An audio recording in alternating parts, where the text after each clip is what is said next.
If he fought a guy like Mike Tyson, he'd win.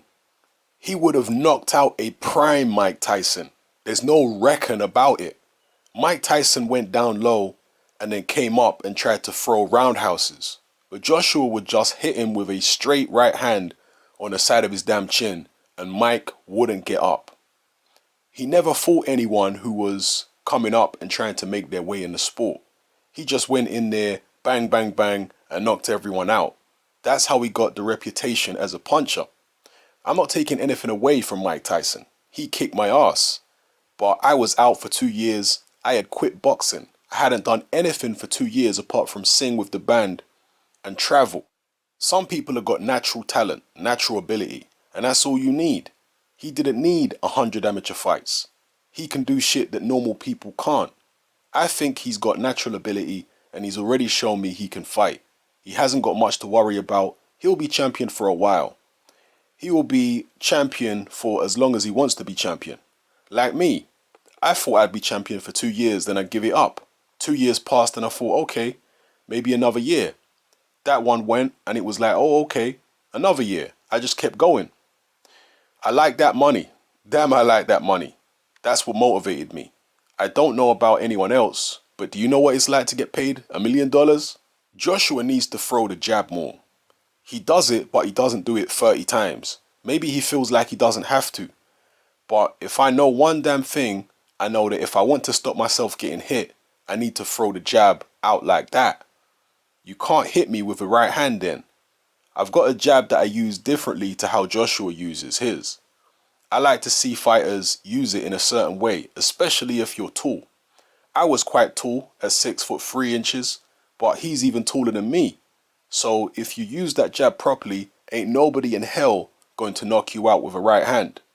You can't hit me with it. Do you know what I mean? You're just going to hit me right here on my shoulder and that's no problem. You've got to jab, bam, because a lot of guys will try to come over the top with the right hand.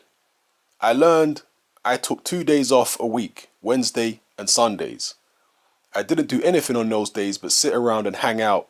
I got laid a few times too. You know, they say you're not allowed to do that when you're fighting. I listened to that for a while, then found out it was all a lie and you're missing the good stuff, man. One piece of advice for Joshua, get laid a week before each fight. You need to relax. It restores your energy and everything. He doesn't want to do it every day or nothing. That might drain him. Those are the words of former world heavyweight champion and boxing hall of famer, Larry Holmes. Now there is a lot of looking back at Mike Tyson's career with rose-tinted glasses when it comes to boxing fans, especially the Tyson fanatics. So what Larry Holmes is saying here will be extremely, not only controversial, but actually offensive to a lot of boxing fans. That Holmes is saying Anthony Joshua would have beat a prime Mike Tyson. That is just like sacrilege to a lot of boxing fans. I personally am not going to give my thoughts on who would win between Joshua and a prime Mike Tyson in this video because I'm still formulating my thoughts on it. Now, even me saying that is a red flag to a lot of people. You know, a lot of people are like, what do you mean you're still formulating your thoughts? That's not the answer you're supposed to give, Hatman. The answer you're supposed to give is Anthony Joshua gets knocked out by a prime Mike Tyson in 1 round. That's the answer you're supposed to give. The fact that I'm talking about formulating my thoughts is going to be offensive to a lot of people. You know, that I'm even entertaining the possibility that Anthony Joshua could even make it out the first round with a prime Mike Tyson is absolutely shocking to some people. That's how high a pedestal they place a prime Mike Tyson on.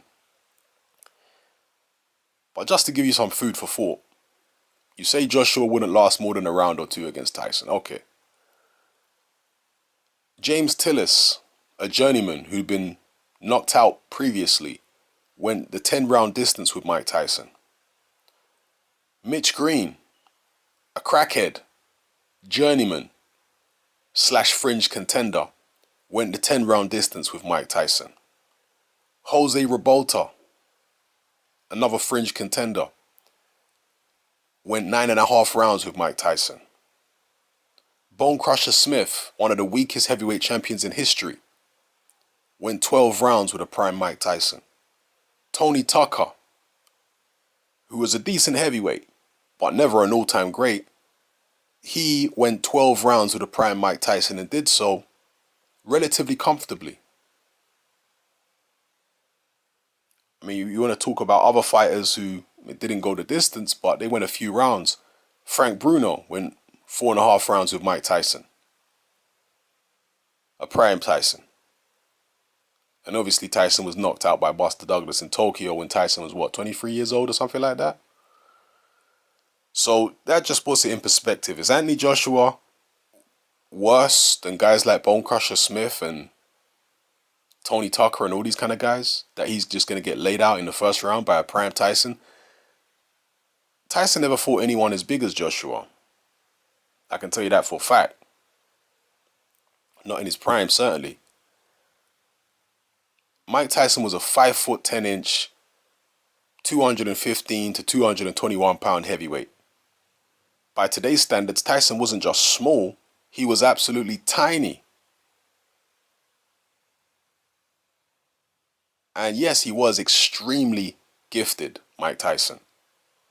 But as I've said in previous videos, there comes a point when, as talented as you may be, your opponents are just too big for your talent to be able to overcome. Too big and too strong.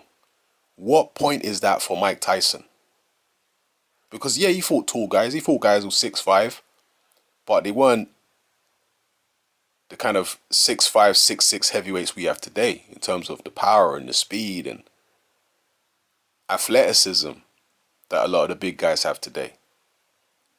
You know, he fought guys like Rabota, who was a beanpole. He was 6'5" or 6'6". Rabota weighed about 210 pounds. You know, and Rabota wasn't anything like a puncher of an Anthony Joshua.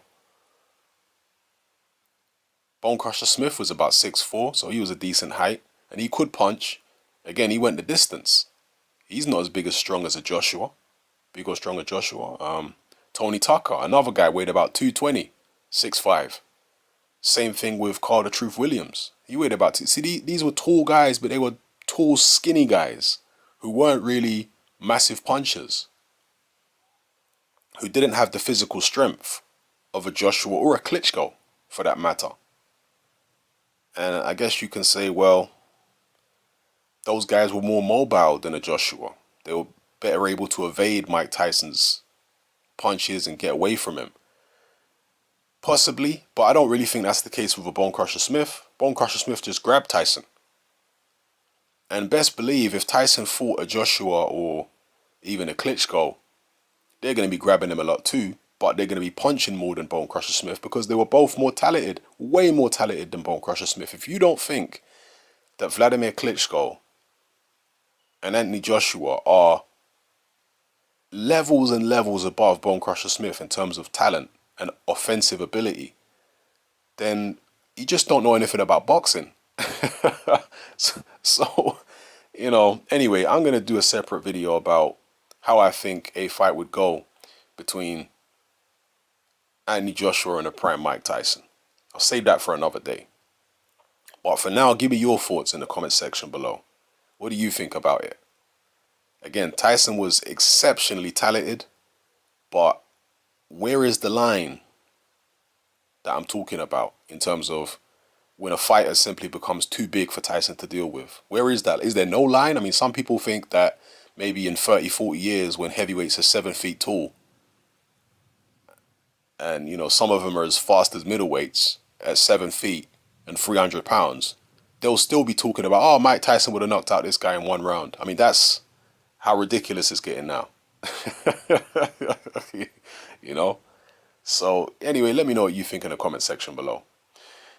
Also, I'm going to briefly touch on this thing that Larry Holmes said here about taking a rest during training camp and also like abstaining from sex. I don't think there's a one-size-fits-all method for everybody. You know, some fighters might find it's beneficial to abstain from sex. Some fighters find it's not beneficial to abstain from sex. I guess it depends on what kind of person you are, what kind of fighter you are, what you feel like you need, how much testosterone having sex takes from you, because your testosterone levels do drop, after sex. So I don't know. It all depends on the fighter, to be honest with you. But anybody who's saying that there's one hard, fast rule for, when it comes to sex during training camp, I think that person is really, really misled or not thinking about things rationally. It's going to be different for everybody. But in terms of taking a rest, I do believe a lot of fighters are overtrained in boxing. I believe a lot of trainers don't understand this as well. A lot of trainers push their fighters too hard to the point where the fighter is actually depleted. They're not actually peaking when they step in the ring for a fight. They've actually peaked in training camp and left their best work in training camp. Especially these trainers who are looking at numbers and running times and, all these figures, and they're looking at it digitally. That they're looking at the fighter as if the fighter is a machine and not an actual human being. Rest is just as important as hard work in the gym. Believe that.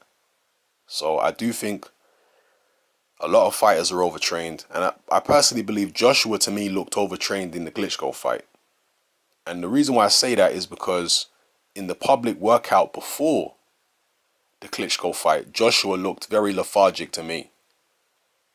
He didn't look himself. He looked tired to me. When I saw him there, I saw his face, I saw his movements, I saw the way he was hitting the pads. He looked tired because I'd seen him a couple weeks earlier in a workout in the gym, which was also, filmed and whatnot for Sky, I believe.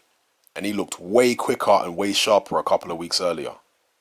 But on fight week, he looked drained and tired, and it's like, has this guy even peaked at the wrong time? Has he peaked a couple weeks ago and now he's knackered?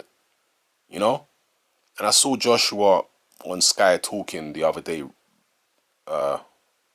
about his training camps, and he said, one thing I've realized is you're not allowed to be tired. Like when you're tired, they say, oh, that's because you didn't quite get enough sleep, or we didn't give you quite enough calories that day, or blah, blah, blah. No, I'm just knackered. Yeah, there is no explanation or whatever. There's no remedy. There's no way around it other than me just getting rest. I'm paraphrasing here, but that's basically what Joshua said. And that's 100% true. You can't push fighters to the same extent every day in training camp. And you can push them to a certain extent, but then you're going to have to ease off for a few days here and there, or give them a few days off completely. I believe that's the best way. I mean, again, you have to tailor it to specific fighters. You have to know the fighter. You have to listen to the fighter, actually, and find out what works best for them. But just giving everyone a regimented routine where it's like boot camp in the army or something, you're not going to get the best results out of every fighter doing it that way. Anyway, drop your comments in the comment section below. Let me know how you feel about everything I've talked about in this video. Let me know how you feel about what Larry Holmes has said. And again, I'll do my video on who I think would win between Joshua and a prime Mike Tyson at a later date. It won't be too much later. It will be fairly soon.